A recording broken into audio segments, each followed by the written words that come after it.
Tout autre chose à présent avec combien de supporters le Sénégal partira à la Coupe du Monde aux États-Unis. L'administration Trump a allongé la liste des pays visés par des restrictions d'entrée aux États-Unis.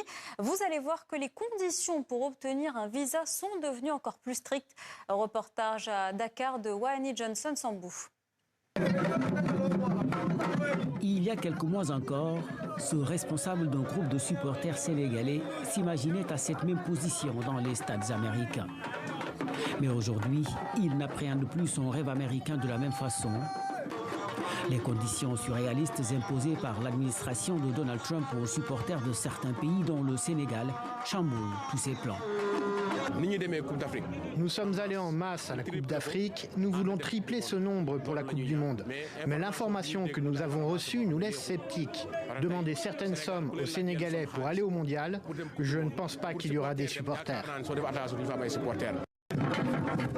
Le Sénégal fait partie des pays africains pour lesquels le président américain exige que les supporters versent une caution pouvant aller jusqu'à 15 000 $, soit environ 9 millions de francs CFA, pour assister à la Coupe du Monde. Aujourd'hui, même les journalistes, qui devraient bénéficier de conditions plus souples, ne savent pas à qui se fier. Jusqu'ici, il n'y a pas quelque chose de définitif qui est déterminé. Et de ce point de vue-là, cette incertitude pose effectivement problème.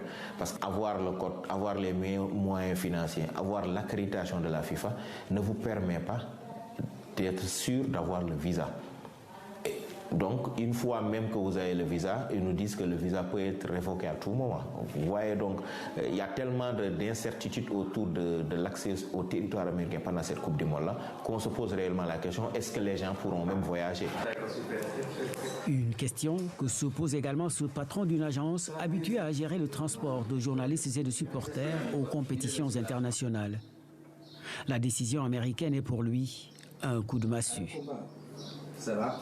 Il y a des impacts vraiment négatifs en termes surtout de retombées par rapport à nos perspectives habituelles, vu qu'on organise souvent des compétitions pour les Coupes d'Afrique et les Coupes du Monde.